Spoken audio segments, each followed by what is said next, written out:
Oke, bertemu kembali dengan saya. Jadi di video kali ini saya tidak ingin membahas masalah Gojek, tapi saya ingin membahas masalah undang-undang yang baru-baru ini telah disahkan oleh pemerintah. Undang-undang Cipta Kerja namanya.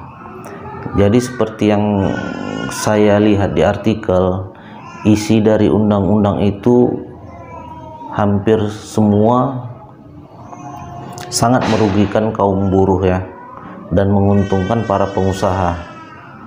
Jadi saya memiliki keluarga dan saudara seorang buruh, maka tergeraklah hati saya untuk menyampaikan ini. Mungkin ini cara saya untuk beraspirasi kepada pemerintahan kita ini, yang menurut saya pemerintahan kita sekarang ini, saya nggak bisa berkata-kata apa lagi. Saya nggak habis pikir apa yang ada di kepala mereka sampai setega ini mereka mengeluarkan atau mengesahkan undang-undang yang saya rasa sangat menjepit para buruh ya. Jadi buruh ini adalah rakyat kecil, rakyat bawah, dan makin dipijak lagi oleh undang-undang yang mereka sahkan seperti ini. Dan jujur saja saya sangat kecewa ya dengan partai yang dulunya saya banggakan ternyata ikut mengesahkan undang-undang Cipta Kerja ini. Jadi saya sangat kecewa sekali, dan tidak perlu saya sebutkan partainya itu partai apa. Yang jelas partai yang saya banggakan ini ikut mengesahkan, ikut menyetujui undang-undang Cipta Kerja ini. Jadi ada 8 poin ya, seperti yang saya baca di artikel kompas.com. Ada 8 poin yang menjadi sorotan. Jadi saya bacakan saja ya. Itu untuk poin pertama itu masifnya kerja kontrak. Jadi untuk poin pertama ini saya belum tahu pasti nih maksudnya apa ya, tapi saya bacakan sedikit ya. Dalam pasal 59 ayat 1 huruf B disebutkan bahwa pekerjaan yang diperkirakan penyelesaiannya dalam waktu yang tidak terlalu lama. Pergantian batas waktu pekerjaan yang penyelesaiannya 3 tahun sebagai salah satu kriteria perjanjian kerja waktu tertentu atau PKWT menjadi tidak terlalu lama bisa menyebabkan pengusaha leluasa menafsirkan frasa tersebut. Jadi untuk poin pertama ini saya belum tahu pasti nih apa maksudnya. Jadi mungkin teman-teman bisa melihatnya atau membaca-baca artikel dari artikel-artikel lainnya. Jadi untuk poin yang kedua, outsourcing pada semua jenis pekerjaan. Jadi untuk poin kedua ini, untuk semua jenis pekerjaan itu akan di-outsourcingkan. Jadi kalau undang-undang dulu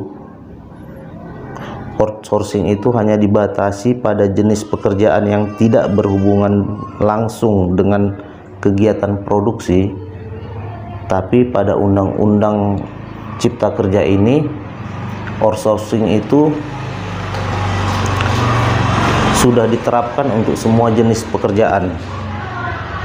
Jadi seperti itu kira-kira untuk poin yang kedua.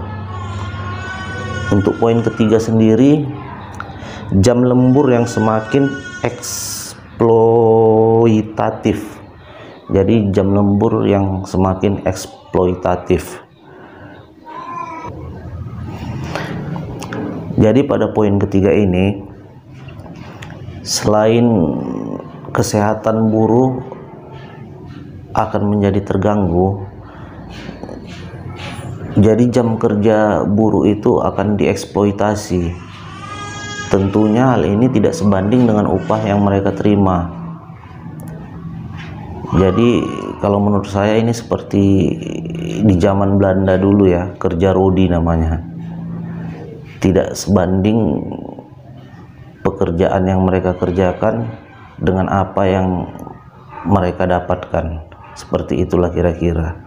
Jadi sepertinya kita kembali dijajah ya, tapi bukan bangsa Belanda yang menjajah kita, tapi bangsa kita sendiri. Itu untuk poin ketiga ya. Untuk poin keempat ini, menghapus hak istirahat dan cuti. Jadi hak istirahat dan cuti itu akan dihapuskan ya. Jadi banyak hak-hak karyawan akan dipenggal pada Undang-Undang Cipta Kerja ini. Jadi intinya para buruh itu seperti robot, harus bekerja terus dan terus. Untuk hak-haknya sendiri akan dikurangi. Jadi ini sangat menyengsarakan sekali ya. Jadi kita jadi budak di negeri kita sendiri. Poin kelima, gubernur tidak wajib menetapkan upah minimum kabupaten atau kota. Jadi di sini tidak ada lagi campur tangan gubernur ya. Gubernur itu tidak memiliki wewenang. Jadi wewenang sepenuhnya itu ada di pemerintahan pusat. Untuk poin keenam, peran negara dalam mengawasi praktik PHK sepihak diminimalisasi. Jadi peran negara itu dalam praktiknya nanti apabila perusahaan atau pengusaha itu mem-PHK karyawannya, jadi pemerintah itu tidak sepenuhnya mau ambil pusing, tidak mau campur tangan. Jadi seperti itulah kira-kira untuk poin yang ke-6 ini. Untuk poin ke-7 ini, berkurangnya hak pesangon. Jadi berkurangnya hak itu karena penggabungan atau pengambil alihan perusahaan tutup, sakit, berkepanjangan, dan meninggal dunia. Jadi hak dari karyawan itu dalam hal pesangon pun akan dikurangi ya. Dan yang ke-8 yang terakhir ini, perusahaan makin mudah melakukan PHK sepihak. Jadi dengan adanya Undang-Undang Cipta Kerja ini, perusahaan akan lebih mudah melakukan PHK sepihak. Jadi sangat menyedihkan memang ya. Saya nggak habis pikir nih, apa maunya pemerintahan kita ini. Mana dulunya slogan-slogan yang membela hak-hak rakyat kecil, mana jargon-jargon yang dulu saya dengar, yang dulu saya lihat di poster-poster yang katanya membela rakyat kecil. Hanya omong kosong belaka. Mungkin itu aja yang ingin saya sampaikan.